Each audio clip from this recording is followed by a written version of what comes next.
but I want to just start by saying it has taken us a while to get here.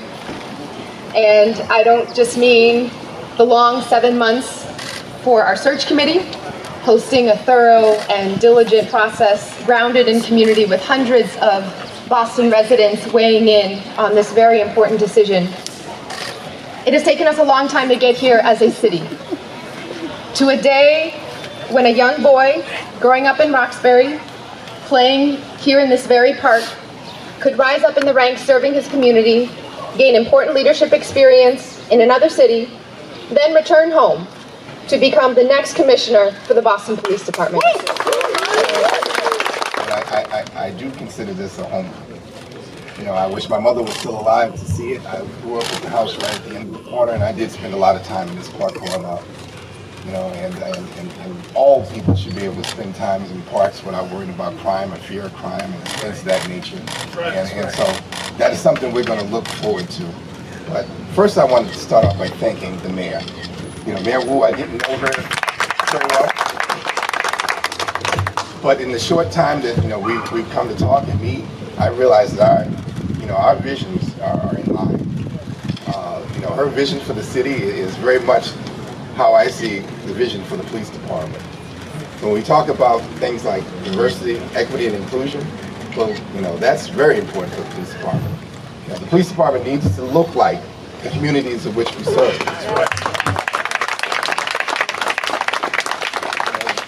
Police departments need to include every resident to hear how, you know, you want to be policed, what's important to you, what you're afraid of, what you need, you know, so we can serve you better.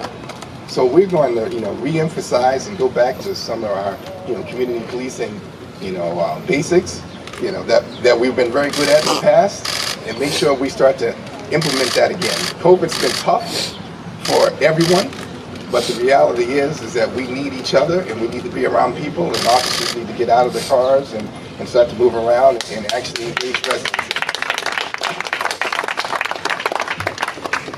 You know, most of you all might know me from, at least newspaper clippings about an incident that happened in 1995. You know, and clearly, you know, I was a victim of some unconstitutional policing. You know, no different than probably incidents that have happened throughout the country to black and brown, you know, people in general. But the reality is, you know, I was a victim of that, but that's not who I am. All right, all right.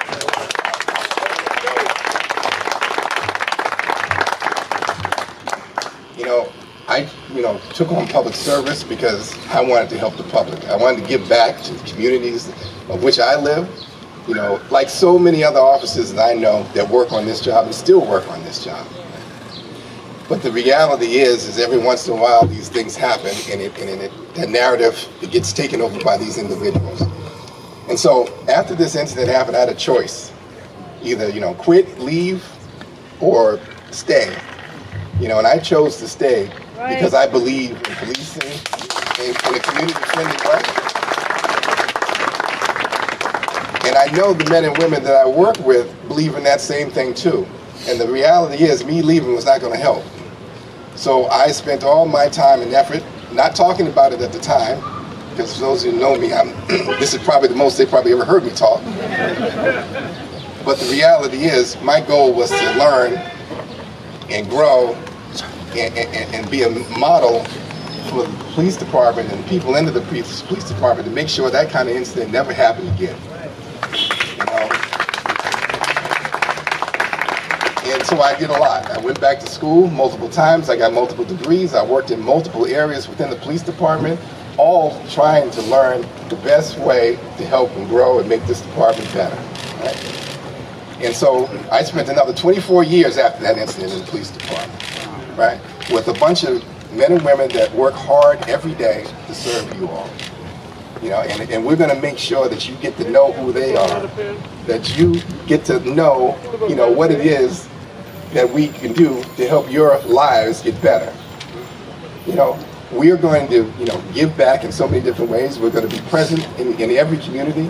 We're going to get to know the cultures of all the people that we serve to make sure we never make a mistake and confuse someone's culture from behavior that's considered criminal in some way, shape, or form.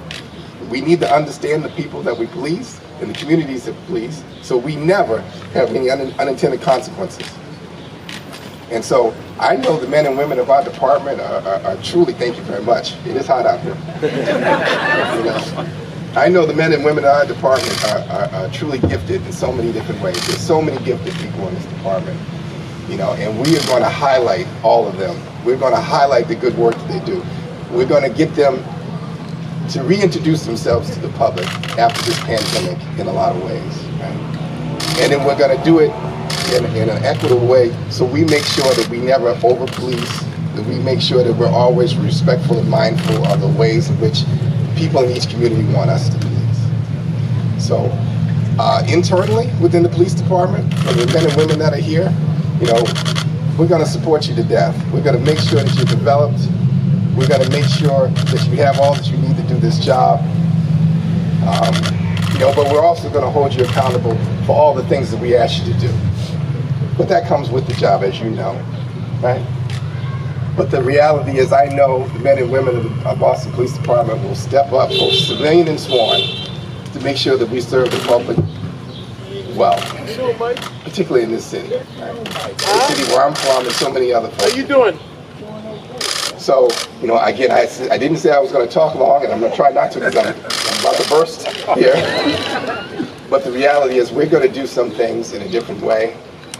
We're going to make sure that the officers are supported, you know, their wellness is supported, that they're out there. It's good for them to be engaged with the public again so they can get to know all the good officers that work here. We're going to get feedback from our communities to hear and own when we've done wrong. You know, there's some history here, right? It's hard to move forward unless you acknowledge some of that history, right? And we'll acknowledge it, but the fact is we're always trying to move forward to make sure we serve the citizens of Boston well. So, you know, there's a whole list of things that we'd like to do, and I'm about to explode right now, but I just want to thank the mayor for giving me this opportunity to come back home and to serve the citizens of Boston. And a quick note for the, you know, for those men and women in the Ann Arbor Police Department in the city of Ann Arbor, I just want to thank them for the opportunity that they gave me to come and serve that community.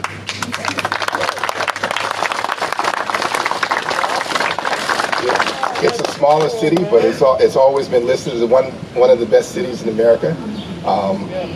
Unfortunately, Boston's the best city in America. So. But I appreciate all the hard work that the men and women of Ann Arbor do every day to make sure that they serve those citizens as well. So that's all my prepared statements, and I'm going to take some questions. Thank you. So, you know, I talked a little bit about COVID. You know, the last certainly 3 years has been tough.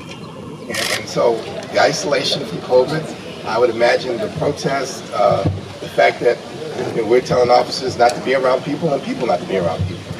Right? So trying to get people back out into the communities, reestablish some of the bonds and ties that we had before, create new ones, partner with other people to figure out exactly what's going on. Time change, things change, right? But we need to get out and figure out what's going on. What does the public need from us? You know, what are their fears, desires? Like, what do they want from us? So we can learn from that so we can adjust to it. And it's important for the officers as well because, you know, when officers go into the public and talk to them, you know, they're people too. They like to talk to people. They want, you know, they work out here every single day. They want to share their lives with the residents that are here. We're all people in a lot of ways. And so as we get to understand each other and know each other better, you know, we'll find so much more common ground. And some of the misunderstandings that happen from time to time, maybe they don't occur.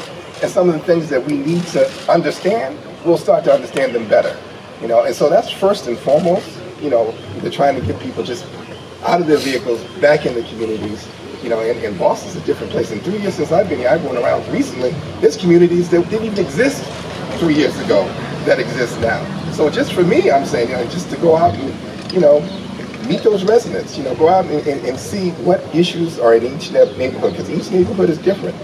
And so, first and foremost, I would say that's one of the ways. And then we can do things different in the future, whether we have community comstats or all kind of ways in which we get the public involved in policing and educating them on what we do.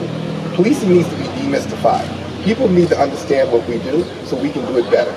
And then we can change when you're dealing with more educated folks and we're using the same terms and understanding of us.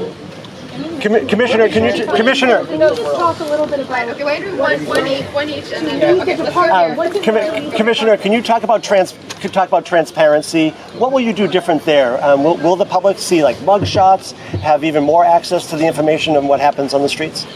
Mugshots, you mean referring to transparency in the police department. What will you do differently to make Boston Police more transparent? And that's, I think our communication needs to be better in a lot of ways. And give me a second to get there to actually review some of this stuff, because I don't want to criticize some people that are doing great work just because of my ignorance, right? So I want to be slow to criticize and fast to learn, before I make any comments. What's your philosophy? Yeah, transparency is good. Officers work hard. This is a hard job. This is a hard job at any level. And the reality is most people don't understand, of some of the aspects of policing. But also there's a reality is sometimes police don't understand the issues and problems in communities and how we're perceived. And so those two need to match up a lot better. We need to learn from one another so we can be way more responsive and in a way that we're never over-policing or under-policing because of these misunderstandings. And in that way, it'll help keep Boston safer. People will feel safer. Officers will be able to do more. It'll prevent more crime in general. It's kind of like a self-fulfilling prophecy. I'd like to hear Let's from do 1, 2, 3, and then we'll be I'd like to hear from the commissioner and the mayor about the incident in Ann Arbor where your management style came under question and were suspended for a period and had to apologize. And at that time, the council wanted to fire you. So what should we know? At 7-4, I understand they voted at the time, but that was while it was under investigation. What should we know about why your management style fits Boston if for a short time it didn't fit there? So I came from a big department to a very small department. I went from the East Coast to the Midwest. Even my accent was different for a lot of folks. And the reality is that sometimes people can be offended by people just because of differences sometimes, right? Anybody who knows me knows that I'm a fairly thoughtful person. I don't really swear. I don't really, intimidation is not me, usually, right? But yet, I can be perceived that way. And coming from Boston and going to a place, that was a learning experience for me about it's not the same place. The Midwest is a little different than the East Coast. And I learned from that. And I made some mistakes, and I owned up to the mistakes. But the reality is, there was no atmosphere of hostility or anything like that. It was just a misinterpretation and a young police chief making some mistakes.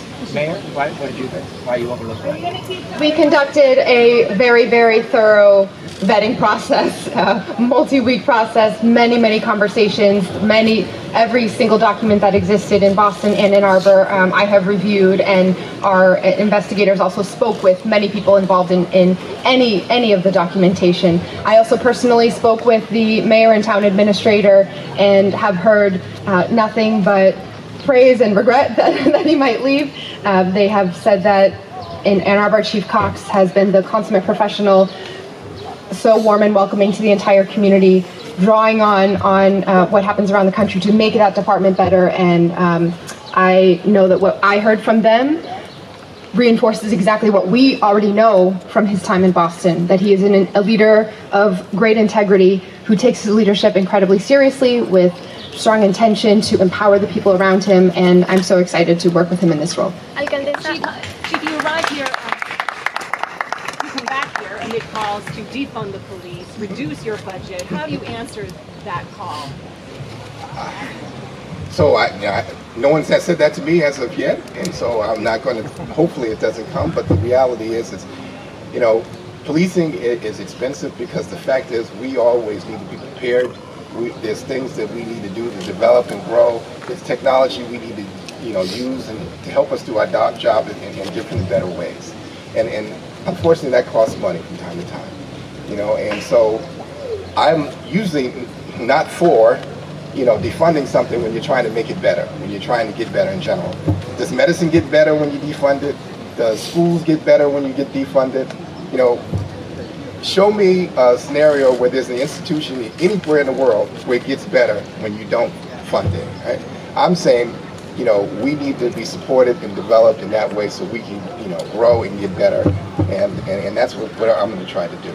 So I don't control the budgets. That's city council, that's the mayor. But the reality is, you know, I'm going to use all the resources we have to make sure that we are a well-educated police department that know best practices, that are developed, and that the officers are well in coming to work day in, day out, so they can serve the citizens well and actually take feedback from the citizens. So.